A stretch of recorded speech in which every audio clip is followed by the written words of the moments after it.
नमस्कार दोस्तों, NISM series YouTube channel में आप लोगों का स्वागत है। आज हम NISM सीरीज 21A के chapter 10 performance measurement and evaluation of portfolio managers को डिटेल में डिस्कस करने वाले हैं। अगर आपको प्रैक्टिस क्वेश्चंस चाहिए इस चैप्टर के तो एक बार nismseries.com चेक कर लीजिए। वहाँ सारे चैप्टर्स के मॉक टेस्ट्स मिलेंगे। अनलिमिटेड टाइम्स प्रैक्टिस कर सकते हैं, बहुत काम आएगा एग्जाम के लिए। चलिए अब चैप्टर में आते हैं। देखिए, अगर एक इन्वेस्टमेंट स्टेटमेंट पर ना 20% का रिटर्न छपा हुआ है तो पहली नजर में कोई भी बहुत खुश हो जाएगा। हाँ बिल्कुल, 20% सुनकर तो कोई भी खुश होगा। लेकिन असली कहानी उस 20% के पीछे छिपी होती है। मेरा मतलब है, क्या वो 20% का रिटर्न एक बहुत ही सेफ कैलकुलेटेड स्ट्रैटेजी से आया है, या फिर उस फंड मैनेजर ने क्लाइंट के पूरे कैपिटल को एक बहुत बड़े जुए में दांव पर लगा दिया था। एकदम सही, और बस किस्मत से वो 20% बन गया। तो आज का हमारा मिशन यही है। हमें ये सीखना है कि एक फंड मैनेजर की असली स्किल और महज एक तुक्के के बीच का फर्क कैसे पकड़ा जाए। आपने बिल्कुल सही फ्रेमवर्क सेट किया है। और देखिए, NISM सर्टिफिकेशन कैंडिडेट्स के लिए ना ये चैप्टर सिर्फ एग्जाम पास करने का टूल नहीं है, हाँ। बल्कि ये मार्केट में सर्वाइव करने का कोर फाउंडेशन है। मेरा एक्सपीरियंस कहता है कि जब एक क्लाइंट आपके डेस्क पर आकर बैठता है और पूछता है कि मेरा पैसा कितना बढ़ा, तो उसे सिर्फ एक रैंडम परसेंटेज बता देना काफी नहीं होता। बिल्कुल नहीं। आपको पता होना चाहिए कि क्या उस परसेंटेज में टैक्स कट चुका है, फीस कट चुकी है, रिस्क कितना था। इन सब सवालों के एकदम साइंटिफिक जवाब देना ही इस चैप्टर का मेन फोकस है। तो चलिए फिर बिल्कुल बेसिक से शुरू करते हैं। रिटर्न को नापने का सबसे पहला और सबसे आसान तरीका क्या है? क्योंकि मार्केट में इतने सारे जार्गन्स हैं कि एक नया स्टूडेंट तो कंफ्यूज ही हो जाएगा। मैं बताती हूँ, सबसे बेसिक और स्ट्रेट फॉरवर्ड तरीका है HPR, यानी होल्डिंग पीरियड रिटर्न। अच्छा। इसे कई बार हम पॉइंट टू पॉइंट रिटर्न या टोटल रिटर्न भी कहते हैं। इसका लॉजिक बहुत सिंपल है। आपने कुछ पैसा लगाया, एक टाइम पीरियड तक उसे होल्ड किया और फिर देखा कि आखिर में वो कितना हो गया। हाँ, लेकिन इसमें एक छोटा सा कैच है। HPR सिर्फ कैपिटल गेन नहीं देखता। अच्छा। बल्कि उस होल्डिंग पीरियड के दौरान जो भी इनकम हुई है ना, जैसे कि डिविडेंड हो गया या इंटरेस्ट हो गया, उसे भी जोड़ता है। फॉर्मूला बहुत ही लॉजिकल है। एंडिंग वैल्यू में से बिगिनिंग वैल्यू घटाइए, उसमें इनकम जोड़ दीजिए और फिर इस पूरे प्रॉफिट को बिगिनिंग वैल्यू से डिवाइड कर दीजिए। चलिए इसे थोड़ा विजुअलाइज करते हैं। मान लीजिए एक इन्वेस्टर ने 1 लाख रुपए इन्वेस्ट किए। ठीक है। 1 साल बाद उस पोर्टफोलियो की वैल्यू 1,20,000 रुपए हो गई और इस 1 साल के बीच स्टॉक से 5,000 रुपए का डिविडेंड भी आ गया। तो अगर मुझे HPR निकालना है तो मैं कैपिटल गेन यानी 20,000 और डिविडेंड यानी 5,000 को जोड़ दूंगा। टोटल प्रॉफिट हुआ 25,000। अब इस 25,000 को शुरुआत के 1 लाख से डिवाइड करूंगा तो HPR सीधा 25% आ गया। एकदम परफेक्ट कैलकुलेशन। ये समझने में बहुत आसान है। हाँ, लेकिन एक मिनट, मुझे यहाँ एक बहुत बड़ी प्रॉब्लम नजर आ रही है। क्या? देखिए, प्रैक्टिकल दुनिया में ना कोई भी इन्वेस्टर ऐसा नहीं करता कि 1 जनवरी को 1 लाख डाला और 31 दिसंबर तक एकदम भूल गया। हाँ, वो तो है। लोग हर महीने SIP करते हैं। कभी मार्केट गिरता है तो लमसम पैसा डाल देते हैं, कभी बच्चे की फीस भरनी होती है तो बीच में से 50,000 निकाल लेते हैं। बिल्कुल। मतलब कैश फ्लो बहुत ही इर्रेगुलर होता है। ऐसे में HPR तो पूरी तरह फेल हो जाएगा ना। बहुत ही शानदार ऑब्जर्वेशन है ये। और इसी वजह से HPR रियल वर्ल्ड इन्वेस्टिंग में हर जगह काम नहीं आता। जब कैश फ्लो इरेडियर हो जाते हैं ना, तब HPR की जगह XIRR यानी extended internal rate of return का इस्तेमाल करना पड़ता है। तो XIRR ऐसा एक्स्ट्रा क्या करता है जो HPR नहीं कर पाता? देखिए, HPR सिर्फ एक ब्लॉक को देखता है, पॉइंट A से पॉइंट B, लेकिन XIRR हर एक इंडिविजुअल कैश फ्लो को ट्रैक करता है और उसे एक स्पेसिफिक डेट असाइन करता है। अच्छा, डेट के हिसाब से। हाँ, अगर किसी ने 15 मार्च को 10,000 डाले और 22 अगस्त को 4,000 निकाले तो XIRR इन सभी अलग अलग इन्वेस्टमेंट्स का टाइम वेटेड इम्पैक्ट कैलकुलेट करके एक एनुअलाइज्ड रिटर्न देता है। ये इन्वेस्टर के एक्चुअल एक्सपीरियंस को एकदम सटीक तरीके से मापता है। समझ गया।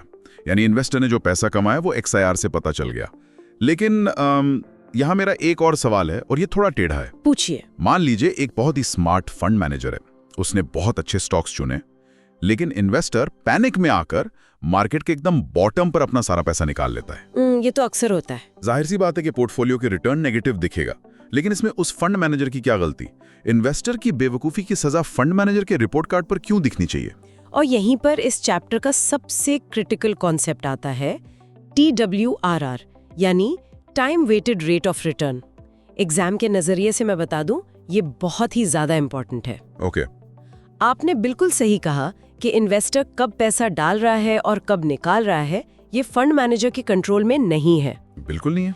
इसलिए फंड मैनेजर की स्किल को नापने के लिए हमें एक ऐसा फॉर्मूला चाहिए जो इन्वेस्टर के एक्सटर्नल कैश फ्लोज के इम्पैक्ट को पूरी तरह से न्यूट्रलाइज कर दे, यानी हटा दे। ये न्यूट्रलाइजेशन काम कैसे करता है? मतलब देखिए, पैसा निकला है तो पोर्टफोलियो से ही ना, उसे फॉर्मूले से गायब कैसे कर सकते हैं? इसे ऐसे समझिए कि हम पूरे इन्वेस्टमेंट पीरियड को छोटे छोटे सब पीरियड्स में तोड़ देते हैं। अच्छा। जब भी पोर्टफोलियो में कोई नया पैसा आता है या निकाला जाता है, हम वहीं पर एक लाइन खींच देते हैं और उस दिन तक का एक अलग रिटर्न कैलकुलेट कर लेते हैं। अरे वाह! मतलब अगर मैंने जनवरी में इन्वेस्ट किया और फिर मार्च में कुछ पैसा निकाल लिया, तो जनवरी से मार्च एक अलग सब पीरियड बन गया। बिल्कुल। और फिर मार्च से लेकर अगली बार जब तक कोई कैश फ्लो नहीं होता, वो दूसरा सब पीरियड बन जाएगा। फंड मैनेजर ने उन अलग अलग पीरियड्स में कैसा परफॉर्म किया, हम सिर्फ उसका रेट निकालते हैं। इसमें अमाउंट का कोई रोल नहीं रहता।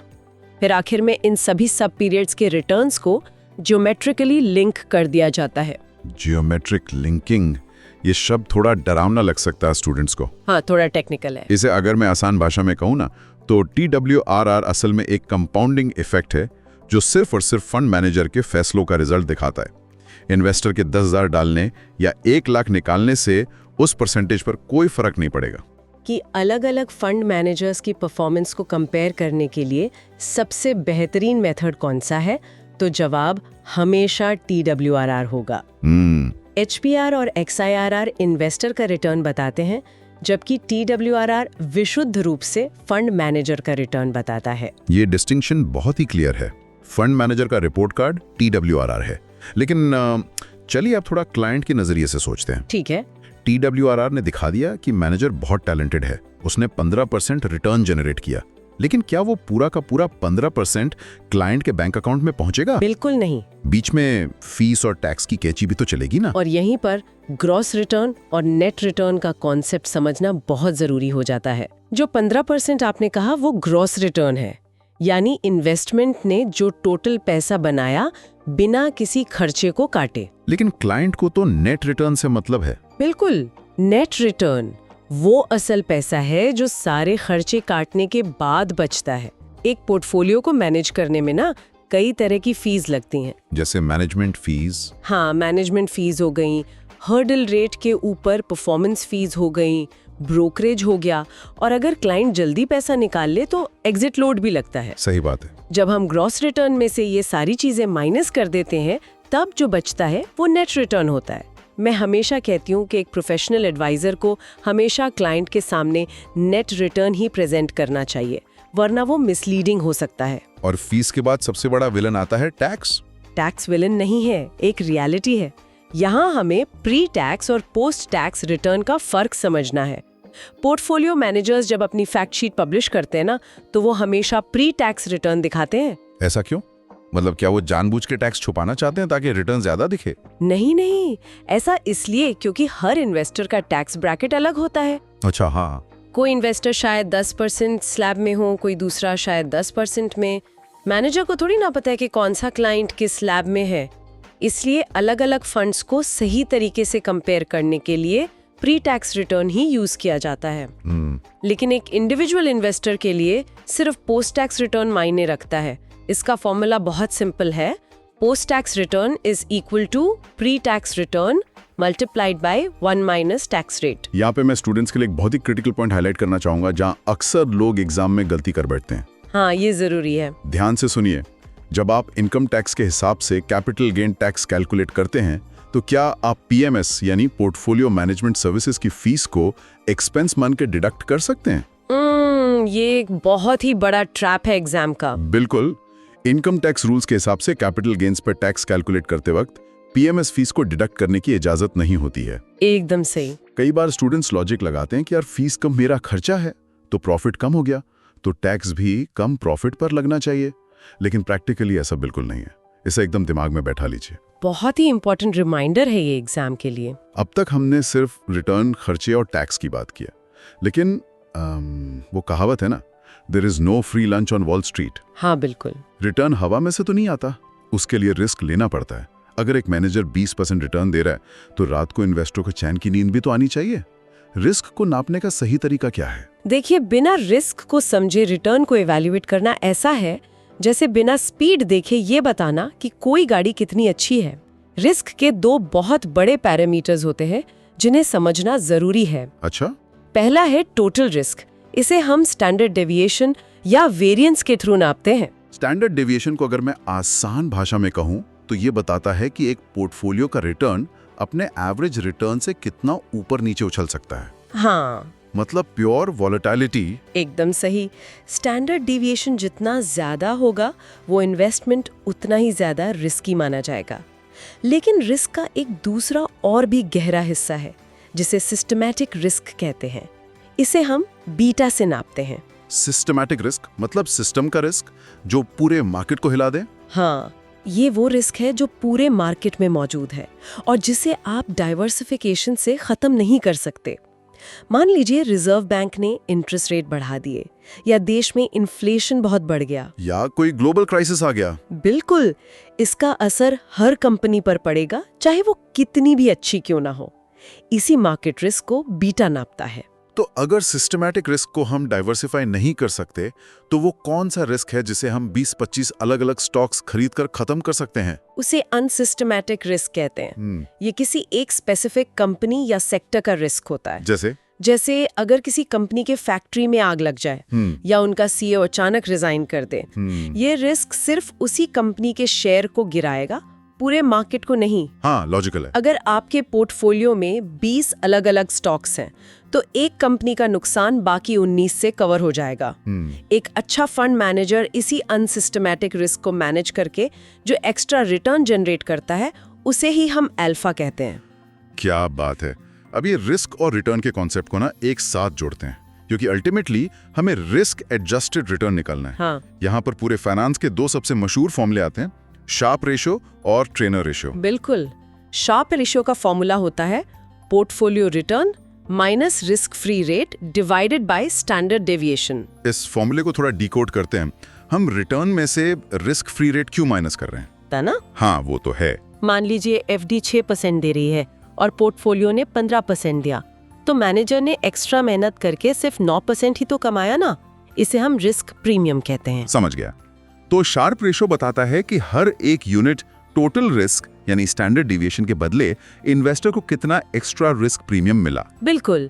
और ट्रेनर रेशियो भी लगभग ऐसा ही है, बस उसके फॉर्मूले में एक छोटा सा बदलाव है। वो क्या? ट्रेनर रेशियो का फॉर्मूला है portfolio return minus risk free rate divided by beta. यहाँ डिनोमिनेटर में स्टैंडर्ड डेविएशन की जगह बीटा आ जाता है। इसे एक एनालॉजी से समझते हैं। मान लीजिए क्रिकेट का एक टूर्नामेंट चल रहा है। शार्प रेशियो ये बताता है कि एक बैट्समैन ने पूरे टूर्नामेंट में हर तरह की पिच और हर तरह के बॉलर के सामने कैसा परफॉर्म किया। मतलब टोटल रिस्क के सामने कैसा खेला। एकदम सही।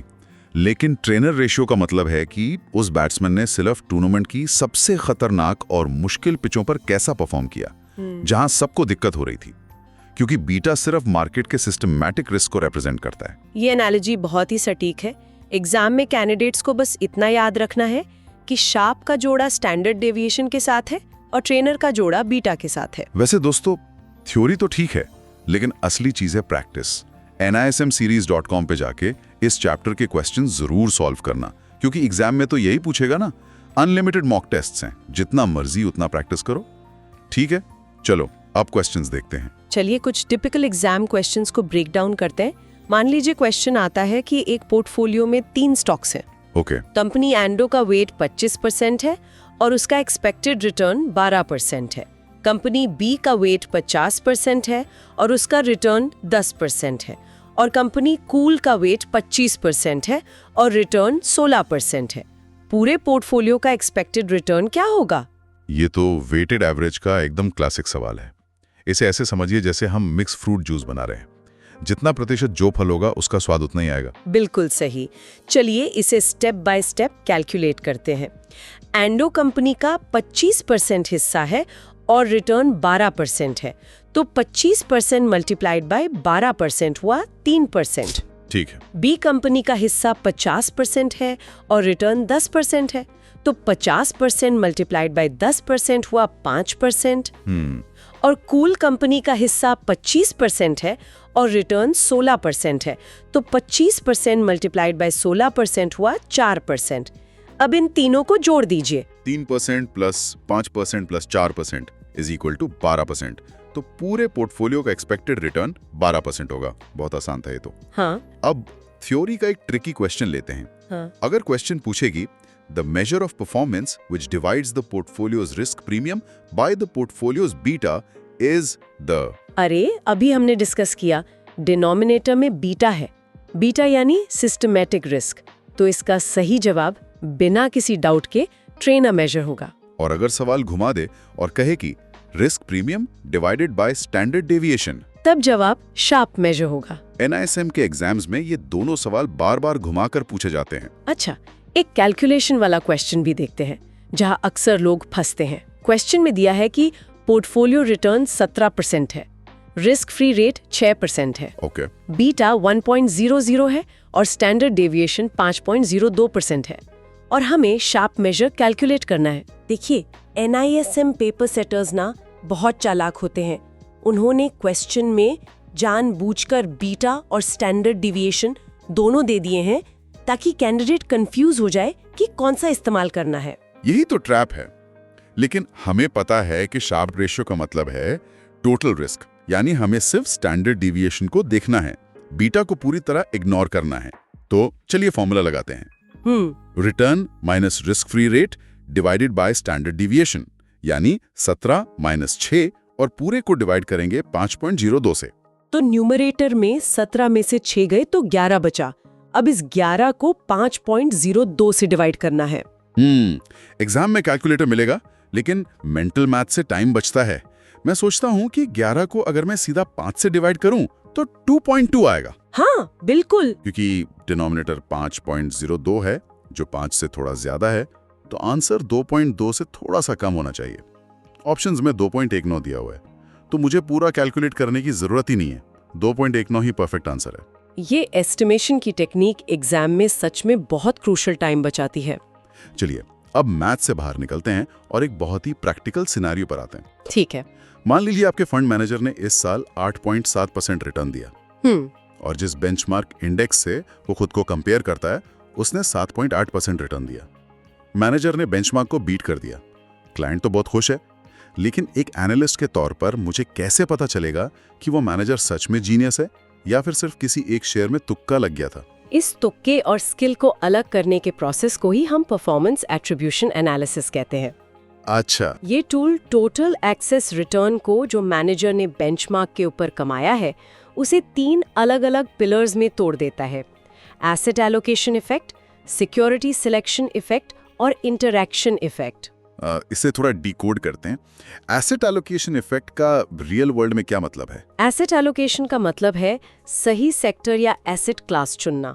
मान लीजिए बेंचमार्क में टेक्नोलॉजी सेक्टर का वेट 35% है, लेकिन मैनेजर को लगा कि इस साल टेक बूम आने वाला है, तो उसने पोर्टफोलियो का 40% पैसा टेक में लगा दिया। ओके। अगर सच में टेक्नोलॉजी सेक्टर ने पूरे मार्केट से बेहतर परफॉर्म किया, तो मैनेजर के इस 5% एक्स्ट्रा ओवरवेट डिसीजन की वजह से जो एक्स्ट्रा रिटर्न जनरेट हुआ उसे एसेट एलोकेशन इफेक्ट कहेंगे। ये मैनेजर की मैक्रो लेवल थिंकिंग दिखाता है। और सिक्योरिटी सिलेक्शन इफेक्ट? इसका मतलब है उस चुने हुए सेक्टर के अंदर सबसे बेहतरीन स्टॉक्स को पिक करना। मान लीजिए मैनेजर ने टेक सेक्टर में ही पैसा लगाया, लेकिन उसने जनरल इंडेक्स वाले स्टॉक्स की जगह कोई उभरती हुई नई एआई कंपनी चुन ली जिसने सेक्टर एवरेज से भी डबल रिटर्न दे दिया। बिल्कुल। तो सिर्फ सही स्टॉक पिक करने की वजह से जो अल्फा जनरेट हुआ वो सिक्योरिटी सिलेक्शन इफेक्ट है। ये मैनेजर की माइक्रो लेवल या बॉटम अप रिसर्च की ताकत दिखाता है। और आखिर में इंटरैक्शन इफेक्ट। ये इन दोनों का कंबाइंड इम्पैक्ट है। मतलब आपने सही समय पर सही सेक्टर भी पकड़ा और उस सेक्टर का सबसे टॉप परफॉर्मिंग स्टॉक भी पकड़ा। इन तीनों इफेक्ट्स को जोड़कर एक इन्वेस्टर को एकदम शीशे की तरह साफ दिख जाता है कि उसका मैनेजर असल में क्या कर रहा है। ये एट्रीब्यूशन एनालिसिस सच में बहुत पावरफुल टूल है। अब एक और प्रैक्टिकल और रेगुलेटरी चीज पर आते हैं, वैल्यूएशन। हाँ, ये भी जरूरी है। पोर्टफोलियो में जो बॉन्ड्स या सिक्योरिटीज पड़ी हैं, उनकी डेली वैल्यू कौन तय करता है? क्योंकि यार अगर वैल्यूएशन गलत हुई तो सारे रिटर्न्स और फॉर्मूले गलत हो जाएंगे। बिल्कुल। इसके लिए APMI यानी association of portfolio managers in India ने कुछ बहुत ही स्ट्रिक्ट और स्टैंडर्ड वैल्यूएशन नॉर्म्स बनाए हैं। खास तौर पर डेट और मनी मार्केट सिक्योरिटीज के लिए ये मैंडेटरी है कि पोर्टफोलियो मैनेजर्स APMI की इम्पैनल्ड वैल्यूएशन एजेंसीज का ही इस्तेमाल करें। अच्छा, मतलब वो खुद से अपनी मर्जी की वैल्यू नहीं मान सकते? बिल्कुल नहीं। लेकिन यहाँ एक बहुत बड़ा सवाल खड़ा होता है, अगर उस वैल्यूएशन एजेंसी ने कोई गड़बड़ कर दी और क्लाइंट का नुकसान हो गया, तो क्या फंड मैनेजर ये कहकर बच सकता है कि मेरी गलती नहीं है, एजेंसी ने गलत डेटा दिया था? नहीं, ये इंडस्ट्री का एक बहुत बड़ा मिसकंसेप्शन है। रेगुलेशंस के हिसाब से अल्टीमेट रिस्पॉन्सिबिलिटी हमेशा पोर्टफोलियो मैनेजर की ही होती है। ओहो। वैल्यूएशन एजेंसी सिर्फ एक सर्विस प्रोवाइडर है, लेकिन ये सुनिश्चित करना कि पोर्टफोलियो का फेयर वैल्यूएशन हो रहा है, ये मैनेजर की ही लीगल जिम्मेदारी है। वो अपना पल्ला नहीं झाड़ सकते। बहुत ही इंपॉर्टेंट पॉइंट है ये। और अगर इन सब एनालिसिस के बाद एक इन्वेस्टर को लगे कि उसे एक नया पोर्टफोलियो मैनेजर हायर करना है, तो वो प्रोसेस शुरू कहाँ से होता है? क्या सीधा जाके फंड्स चेक करने चाहिए? बिल्कुल नहीं। मैनेजर सिलेक्शन का सबसे पहला और सबसे जरूरी स्टेप हमेशा IPS यानी इन्वेस्टमेंट पॉलिसी स्टेटमेंट ड्राफ्ट करना होता है। IPS? हाँ, ये एक डॉक्यूमेंट है जिसमें इन्वेस्टर के गोल्स, उसकी रिस्क लेने की क्षमता, टाइम होराइजन और डिजायर्ड एसेट एलोकेशन सब कुछ क्लियरली लिखा होता है। एक बार जब IPS बन जाता है, उसके बाद ही उस स्पेसिफिक स्ट्रैटेजी को एग्जीक्यूट करने के लिए सही मैनेजर ढूंढा जाता है। चलिए अब एपिसोड के उस हिस्से में आते हैं जहां हम सबसे कॉमन कंफ्यूजन को दूर करते हैं। ओके। एक ऐसा डाउट जो हर स्टूडेंट के दिमाग में कभी ना कभी आता है। अगर शार्प रेशो और ट्रेनर रेशो दोनों रिस्क एडजस्टेड रिटर्न बताते हैं, तो कई बार ऐसा क्यों होता है कि एक ही फंड को शार्प 5th रैंक पर रखता है और ट्रेनर 2nd रैंक पर? दोनों अलग अलग रैंकिंग क्यों देते हैं? ये डाउट आना बहुत लाजमी है। इसका जवाब पोर्टफोलियो के डाइवर्सिफिकेशन में छिपा है। वो कैसे? देखिए, अगर एक पोर्टफोलियो कंप्लीटली वेल डाइवर्सिफाइड है, मतलब उसमें 30-40 अलग अलग स्टॉक्स हैं और कोई कंपनी स्पेसिफिक रिस्क नहीं बचा है, मतलब अनसिस्टमैटिक रिस्क 0 हो गया। हाँ, तो उस केस में शार्प और ट्रेनर दोनों एकदम सेम रैंकिंग देंगे, कोई फर्क नहीं होगा। तो रैंकिंग में गड़बड़ तब होती है जब पोर्टफोलियो पूर्ली डाइवर्सिफाइड हो, मतलब सिर्फ 4-5 स्टॉक्स में सारा पैसा लगाओ। एकदम सही पकड़ा आपने। अगर पोर्टफोलियो पोरली डाइवर्सिफाइड है तो उसमें बहुत सारा अनसिस्टमैटिक रिस्क होगा। अब दिक्कत ये है कि ट्रेनर रेशियो के फॉर्मूले में डिनोमिनेटर बीटा है, जो सिर्फ मार्केट रिस्क देखता है। वो उस अनसिस्टमैटिक रिस्क को पूरी तरह इग्नोर कर देता है। अच्छा। तो ट्रेनर रेशियो देखकर लगेगा कि फंड बहुत अच्छा है, लेकिन शार्प रेशियो का डिनोमिनेटर स्टैंडर्ड डिविएशन है, जो टोटल रिस्क यानी सिस्टमैटिक प्लस अनसिस्टमैटिक दोनों को पकड़ लेता है। इसलिए शार्प रेशियो उस खराब डाइवर्सिफाइड फंड को तुरंत पेनलाइज कर देगा और उसकी रैंकिंग गिरा देगा। कमाल है।